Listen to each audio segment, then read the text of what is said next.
Assalamualaikum warahmatullahi wabarakatuh. Salam sejahtera dan semoga kita senantiasa dalam lindungan Allah Subhanahu wa taala. Perkenalkan, saya Darwati, mengajar mata pelajaran biologi di SMA Negeri 1 Gresik dan mendapat tugas tambahan sebagai Wakil Kepala Sekolah bidang kurikulum. Pertama-tama, saya ucapkan selamat ya pada kalian karena sudah diterima di SMA Negeri 1 Gresik, yaitu sekolah favorit yang diidolakan oleh masyarakat, khususnya di Kabupaten Gresik dan umumnya masyarakat di Jawa Timur, karena segudang prestasi, baik prestasi akademik maupun non-akademik. Harapan kami, ya, kalian membawa nama baik alma mater SMA Negeri 1 Gresik agar tetap menjadi sekolah yang favorit, tidak kalah dengan kakak kelas kalian. Pada kesempatan ini, Budar akan memberikan informasi seputar kurikulum yang berlaku di SMA Negeri 1 Gresik. Pada tahun pelajaran 2021-2022, SMA Negeri 1 Gresik menjalankan program sekolah penggerak yang tentunya kurikulumnya berbeda dengan kurikulum tahun kemarin. Kurikulum sekolah penggerak mengacu pada tujuan pendidikan nasional dan standar nasional pendidikan selaras dengan filosofi pendidikan yang dikemukakan oleh Ki Hajar Dewantara untuk mewujudkan profil pelajar Pancasila yang meliputi beriman, bertakwa kepada Tuhan Yang Maha Esa dan berakhlak mulia, berkebinekaan global, bergotong royong, kreatif, bernalar kritis, dan mandiri. Tentu saja ini akan mewujudkan generasi muda yang tangguh dan handal. Dalam Merdeka Belajar, pembelajaran dikemas agar kalian merasa bahagia saat menempuh pendidikan di sekolah, ya. Nah, mengapa? Karena pembelajaran berpusat kepada peserta didik dan guru sebagai moderator. Jadi kalian bebas untuk menggali informasi dari mana saja, misalnya browsing internet, studi literasi. Kalian juga bebas untuk mengemukakan argumen kalian yang nantinya kalian bisa menarik sebuah kesimpulan dari materi yang baru dibahas. Kemudian anak-anak di sekolah penggerak, kalian nanti akan diberi materi sesuai dengan tingkat perkembangan usia kalian. Jadi kalian nih posisi di kelas 10 nanti akan mendapat materi fase E, yaitu mata pelajaran dasar yang bersifat umum. Jadi peminatan itu dilaksanakan di kelas 11, yaitu materi fase F, lebih mendalam.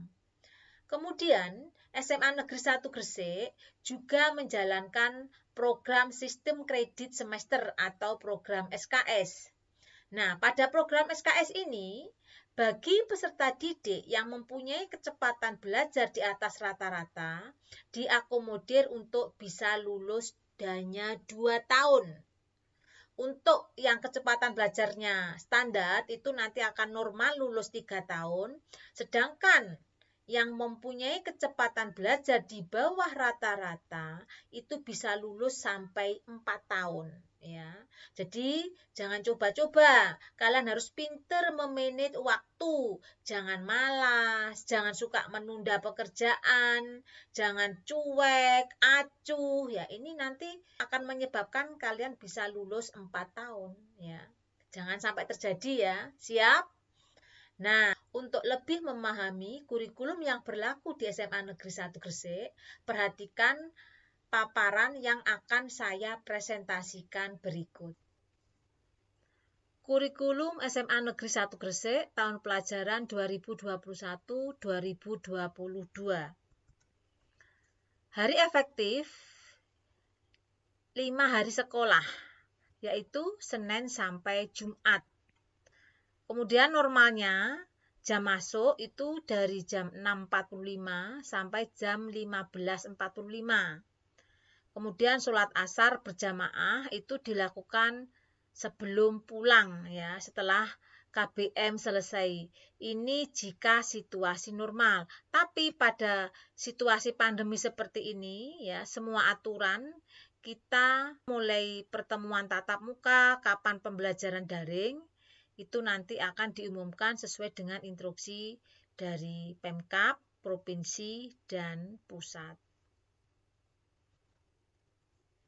Kerangka kurikulum untuk sekolah penggerak. Pada kelas 10, kalian akan mendapatkan ada mata pelajaran umum, kemudian mata pelajaran IPA, IPS, pilihan, dan tambahan. Jadi totalnya itu dalam seminggu 36 jam pelajaran. Untuk kelompok umum, pendidikan agama dan budi pekerti itu sebanyak 2 jam pelajaran plus proyek tiap minggunya. Untuk pendidikan Pancasila dan kewarganegaraan atau PPKN itu sebanyak 2 jam pelajaran plus proyek. Mata pelajaran bahasa Indonesia, matematika ini masing-masing 3 jam pelajaran plus proyek. Kemudian bahasa Inggris, kemudian pendidikan jasmani dan olahraga kesehatan, informatika ini masing-masing 2 jam pelajaran plus proyek tiap minggunya. Kemudian mata pelajaran IPA, ini kalian akan mendapatkan fisika, kimia, biologi, masing-masing 2 jam pelajaran plus proyek. Kemudian untuk mata pelajaran IPS, kalian akan mendapatkan mata pelajaran ekonomi, sejarah, geografi, dan sosiologi yang masing-masing adalah 2 jam pelajaran plus proyek.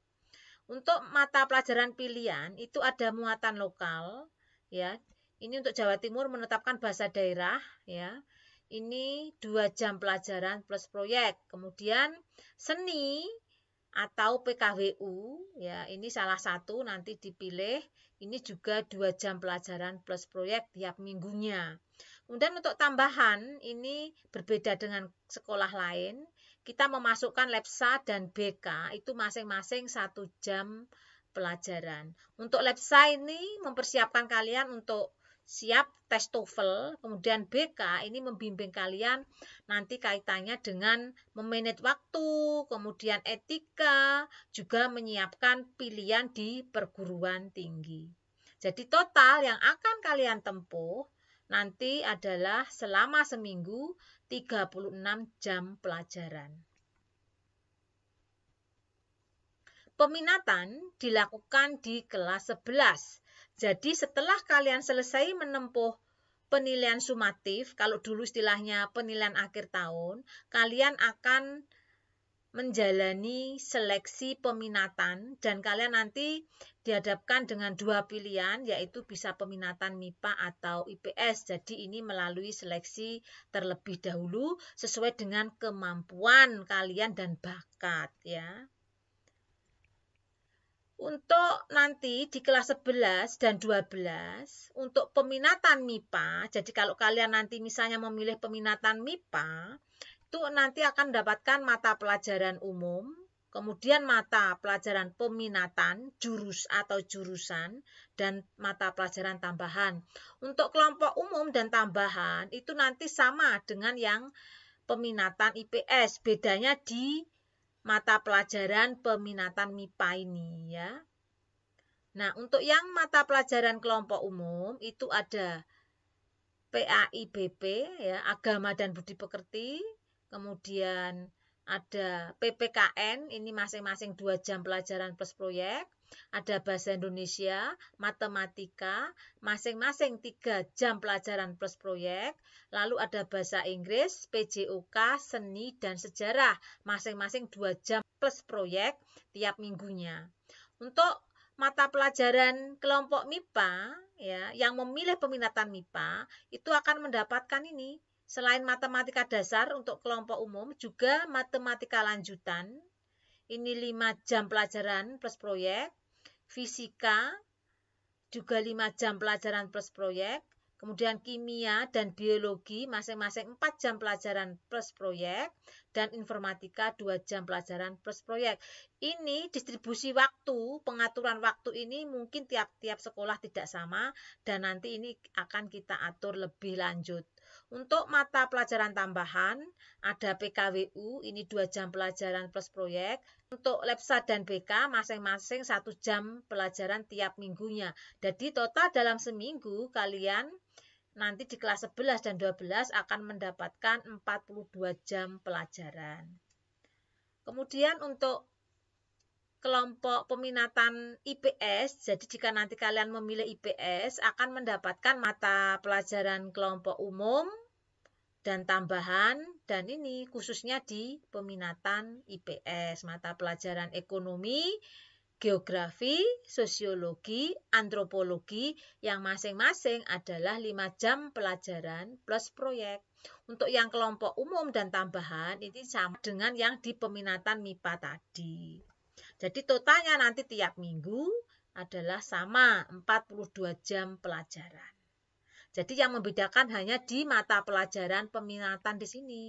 Kalau tadi yang IPA ya mendapatkan matematika lanjutan, fisika, kimia, biologi, informatika yang totalnya nanti ada 20 jam, sedangkan yang kelompok peminatan IPS mendapatkan ekonomi, geografi, sosiologi, antropologi yang totalnya juga 20 jam pelajaran. Seperti itu. Kemudian sistem kredit semester atau SKS. Program SKS ini memberi kesempatan kepada peserta didik untuk menyelesaikan beban belajar berdasarkan jumlah satuan kredit semester dalam waktu yang sesuai dengan kecepatan belajar individu masing-masing. Masa belajar peserta didik 2-4 tahun. Peserta didik yang mempunyai kecepatan belajar di atas rata-rata itu diprediksi bisa lulus 2 tahun.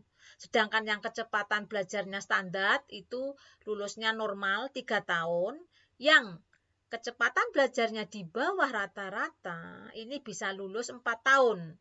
Jadi istilah kenaikan kelas sudah tidak ada ya. Nah, untuk rapotnya bagaimana? Bagi kalian yang mata pelajarannya sudah tuntas semua, kalian akan menerima rapot ya. Rapotnya bisa di print out. Sementara bagi kalian yang ada materi belum tuntas, itu rapotnya tidak bisa di print out. Sehingga kalian tidak bisa menerima rapot, hanya menerima lembaran KHS atau kartu hasil studi.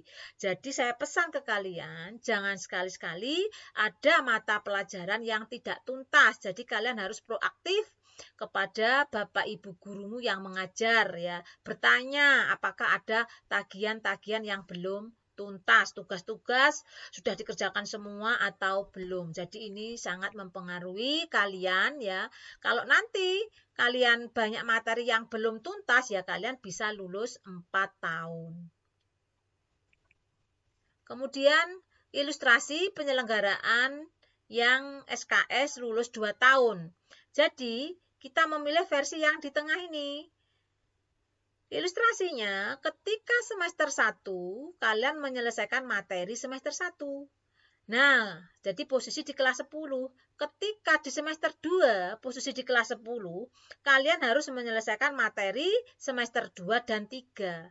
Sehingga tes peminatan itu dilakukan di semester 2.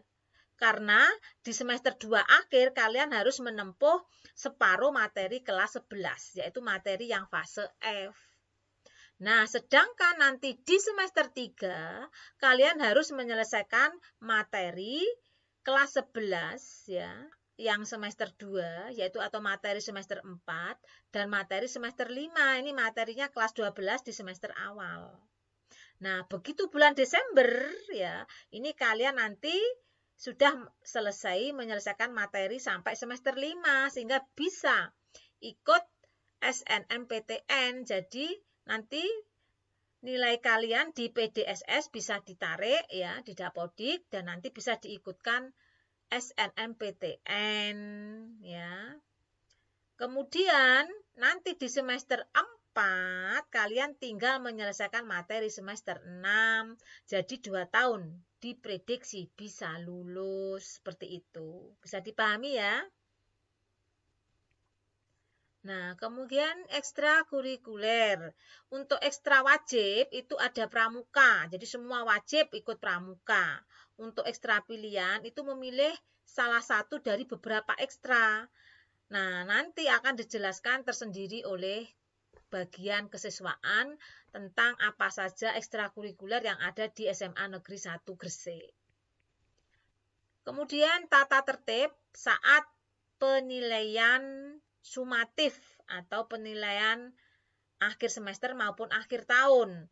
Jadi nanti intinya di sini kalian tidak boleh curang. Kalau kedapatan curang, misalnya membawa HP, maka HP akan disita oleh sekolah dan harus diambil orang tua saat semua ulangan sudah selesai ya. Kemudian kalian harus mengulang mata pelajaran saat itu ya, dan sebelumnya dari awal harus diulang kembali.